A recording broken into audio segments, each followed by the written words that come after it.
Здравейте, приятелчета! На вашето внимание ще представя един страхотен спрей на Бардал, но първо да кажем защо сме тук на страничното стъкло.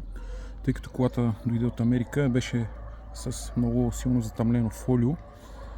След като го премахнах, останаха финни линии лепило, които не знам дали се виждат. Е това нещо, което е невъзможно да бъде изчистено. Но за тази цел имам един страхотен спрей на Бардал Clean Mousse.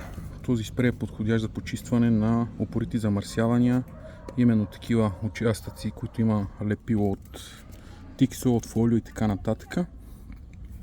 Затова, приятели, днес ще тестваме Clean Mousse да видим реално дали върши работа.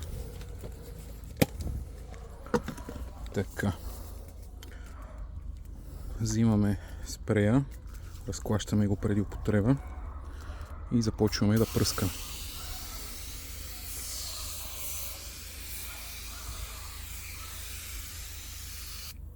Това е активна пяна, която не е проблем да попадне по пластмасовите части. Даже също така може да изчистите и пластмасовите части на колата. Така, сега оставаме за известно време пяната да подейства и да се втечни.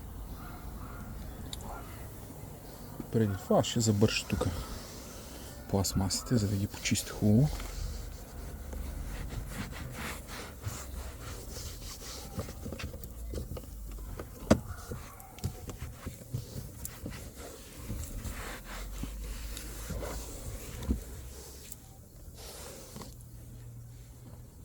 Така.